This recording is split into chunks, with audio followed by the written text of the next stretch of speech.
Class M planet. Massive subterranean development, but limited to no life forms on the surface. Proximity alert, sir. We have an unknown ship heading right for us. Lieutenant Uhura, hail them. Yes, Captain. The USS Enterprise crew explores the furthest reaches of uncharted space, where they encounter a new, ruthless enemy who puts them and everything the Federation stands for to the test. You're jamming us. Magnify, Mr. Sulu.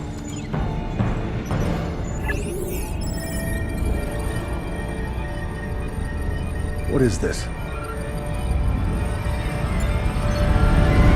Shields up! Ready!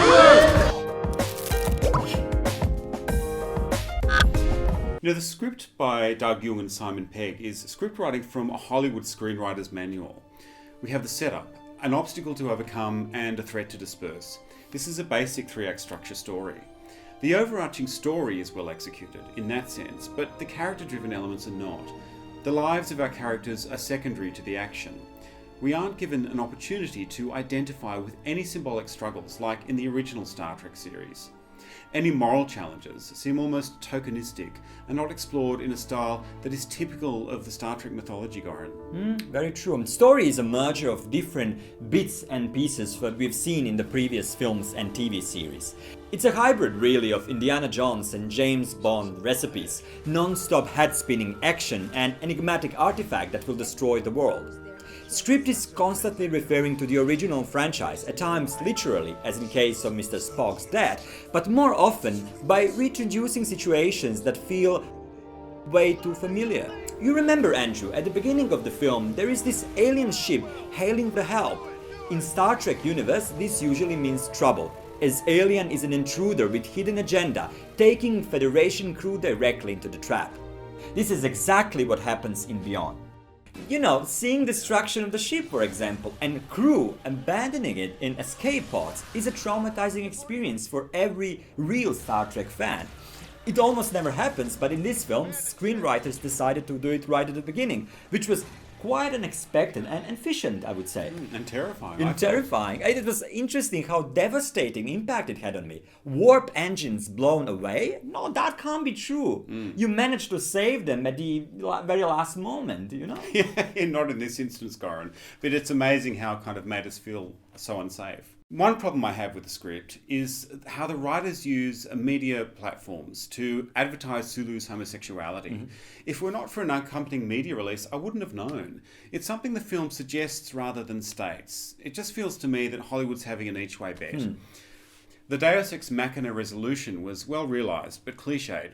It's a sci-fi trope that's been done before and in more satisfying ways. Goran, you know, I don't understand why such funny writers like Simon Pegg don't boldly explore where no person has gone before. That's a good question, and I hear what you're saying. Unfortunately, easy way out is a Hollywood standard these days. Screenwriters got this copywriter's mentality, knowing their lousy work can be easily fixed in post-production. Let's face it, bad stories are no longer deal breakers. Studios will invest millions of dollars into special effects just to make up for poor storytelling. Isn't that scary? Yeah, it is scary. It's scary. Yeah, and the reason I find it scary is because, you know, audiences become immune to bad storytelling and standards drop. You know, I can in no way compare the writing of this film to the original films, which have depth and thematic complexity. You know, there's no exploration of Vulcan culture or spirituality, for example. There's no mysterious sentinels echoing whale song appearing in the sky. This story is dictated to by an immersive gaming culture, where alternate realities are par for the course. Hollywood's fighting a losing battle by competing with them. You know, good stories are what they need and what will save it. But will save eventually the cinema. Yeah. I did, however, appreciate one element of the story. Jung and Pegg decided to use this ancient Starfleet vessel, USS Franklin, to protect new, technologically superior Federation. True, they gave enough space for special effects artists to show what they're capable of, but Federation of Planets was saved by an old-fashioned ship that uses loud rock music as its best weapon. Nostalgic message that nicely resonated with my generation. Well, maybe with some of us. But if the old Federation ship was a metaphor for good writing, then I'm happy to have it revisit the Star Trek world universe. Very true. Justin Lin has skill in visualizing action and bringing it to life in a CGI world. His execution of the swarm decimating the Federation ship was terrifying. Afterwards, the effects elements tend to demand too much of his skills, I think. But I was actually thinking about Borg Collective. It was far more scarier, even though relying on visual effects of the last century. I agree, but they're also better conceptualised. The overall effect of this film is entertaining. Its pace is fast and engaging. Lin does manage all the technical and design aspects of the plot, there's no doubting that. But what about how he brings the story to the screen? Just let's think, what is this film telling us? I think that's a really good question. From my point of view, there is little in the story that requires him to make, any bigger themes a creative focus. It has some things to say about unity and diversity, but not in a way that drives the film. It really doesn't dig deep. I actually appreciate that segment of the film, diversity and beauty of inclusion, different accents, races, life forms, acting styles. Probably the only chance for some foreign actors in America to prove their talent outside of ethnic episodes and cliches. However, there is little actor can do here really. It's all about director, editors, box office stats and paying back high production costs. Yeah, I agree, and that's very, very cynical. I still think Justin Lin makes the most of his cast though. The performances are very much based on a template of the original Star Trek crew and the actors that played them. Bones, Spock and Kirk are still familiar and recognisable to us, despite being played by different actors. They are, there's no doubt about it. But for example, Zachary Quinto's approach, he creates the character from the outside. That's not really the best way how to do it. For those who are not familiar with the term, it means he bases his performance predominantly on physical features of the character. I miss Spock's inner world, mind melding, telepathy. While Beyond Script provides none of these elements, it is still up to Quinto to deliver them in his character's presence and actions non-verbally. Is Steven Wilson Australian? Yeah, he's an Australian-born cinematographer. I didn't know that. Yeah. One of his first jobs, in fact, was on the Australian miniseries Come In Spinner, set in Sydney toward the end of World War II. I remember how authentic it seemed. How enticing the colours and texture of his work was. He's obviously a versatile cinematographer, crossing mostly period and action genres. Now he can add science fiction to his resume.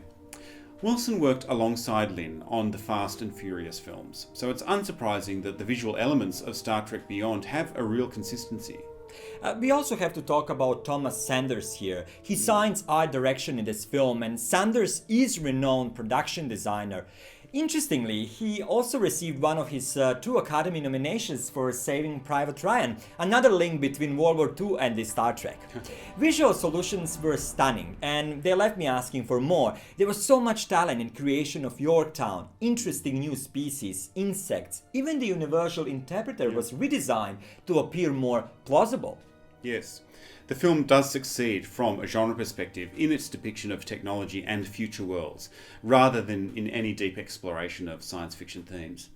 Wilson has an artist's eye. The camera lingers in awe on Yorktown, the artificial planet whose gravity generator is a major set piece in the film's final act. The Federation ships have a believable sci-fi ambience. The synchronization of CGI and live action is mostly successful, and the tonal shifts between worlds is clear and distinct and helps us to identify where and when we are. Have you noticed something, Andrew? Yeah. Recently, all the films we reviewed, the major or the best of them is actually cinematography. It's always a wholly satisfying and consistent, artistically consistent experience. Yes, I think that's true. And I think that just goes to show how the emphasis is mostly on the visual at the expense of content. Oh, that's worrying. Okay, let's go with the final verdict. I guess everyone is eager to hear that. How many stars are you awarding to this film? Star Trek Beyond was a little beyond me. I'd say about 3 stars. It was Definitely, I would go with 3 stars. It's it's visually great. However, it's forgettable. Yeah, exactly. Tense and forgettable.